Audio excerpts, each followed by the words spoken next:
2001, Ashanti actually signed to Murder Inc. Records, where she actually earned, in my opinion, her big break, where she really got noticed. I was wondering, how did yourself and Irv actually originally discover Ashanti, and of course, what ultimately led to her record deal? um, and that's a great, story because we had a friend, who's like an uncle to us, named Mario by Asa, and Mario had Ashanti signed to a contract on his label called AJM Records that he had. Mario's a power attorney, and he was like an uncle to me and my brother and my family. Like he knew my whole family, everything. And he had Ashanti, and he tells Irv, "I want you to make some records for this girl." And I have Ashanti, but Irv isn't paying Mario any mind because he's busy with Ja Rule and really getting Ja going and everything. And we get to I go and talk to Ashanti. I meet her mother, her manager, or co-manager at the time, Linda, and we go and sit down, we talk, and, they was already in other deals, unsuccessful. And then Mario had a studio in New Jersey and his house in, that would be Inglewood or Hillside, New Jersey. And it was, I would go out there, see Ashanti, and bring her music, bring her beats, and tell her write some songs to these beats, and I'll come back and, get them. And she was all excited. She was like, when am I going to meet her? And when am I going to talk to her? And I was like, yeah, don't worry. Now, I would go back to Irv and say, I think I got an artist that you might want to hear. And he would tell me he's focused on Ja Rule. So I'd go to Ashanti to the studio one day with her mother and Linda, and they want to talk to Irv, but Irv doesn't know they isn't there. And then I go in Irv's office and say, listen, I need you to do me a favor, come in here and tell him you heard their music, everything. And he's like, he gives me, I don't want to do this. Why you do that? I said, listen, just fucking do it, man, and stop playing. And I kept telling him she's a hell of a writer. Like, she's a hell of a writer. I didn't hear a big voice like a Mariah Carey, Whitney Houston. That wasn't the case. But as a writer, that girl had a pen, and she was a studio rat. She would be in that studio all night with me, wherever we was. I would start taking her out to different sessions with Fat Joe and all this, just so she would be around the environment, and she was able to deal with it. And Irv comes in the room, gives him a quick handshake. Yeah, how you doing? Yeah, yeah. And how you doing?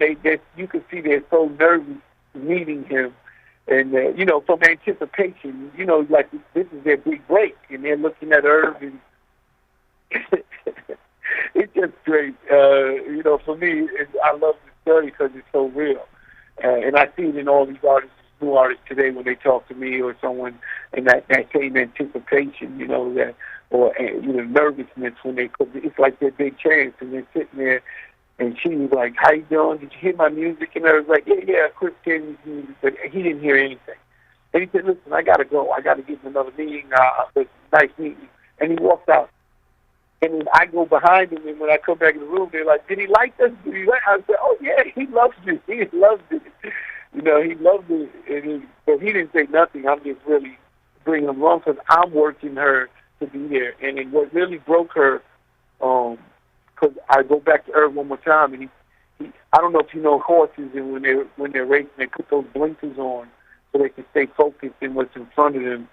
And Irv gave me the blinkers. He said, I get money with Ja Rule. This is what how we get money. And I said, I hear you. And he's like, basically he's telling me he doesn't want to be bothered with Ashanti. So what I did was I went to Fat Joe studio session one day, and then he's doing the Big Pun album, the album after he passed, and they'll be doing some songs, and there's a song that needs a singer. And I say, use our singer. He said, you got a singer? I said, yeah. And I called Ashanti. She's in Long Island. She's between, Burn Street and Glen Cove, and she drove right from there right to the studio, came late to vocals, wrote that hook in no time, and they went crazy. All the terrorists thought they loved it. And I said, could Joe do me a favor? He said, what's that? I said, call my brother and tell him, Ashanti did this record and it's dope. And he did. And I'm standing right next to him, and he said, "Yeah, yo, I love your artist, your new artist." And Irv was like, "What artist?" And sure enough, Irv called me after that and said, "Bring her in," and that was the beginning of the whole Ashanti birth. Because once he brought her in, now he's focused on her, and he actually went in the studio with her. And I kept telling him, she got a pen, and sure enough, she proved it. And I have to ask as well, because obviously you said, like, she kept asking if, like, Irv heard the music, and obviously, Irv kept saying, "Oh yeah, I did," when really he didn't. What was Irv's first impression when he actually heard? Because I knew you told him about the pen, but when he first heard her record and her singing and her delivery, what was his, like, reaction when he first heard her? His first reaction was, "I don't care how you're singing it, sing it like this." Irv would literally go in the booth and tell her how to sing a record. If I told you, you wouldn't believe it. Like, Ashanti knew pitch.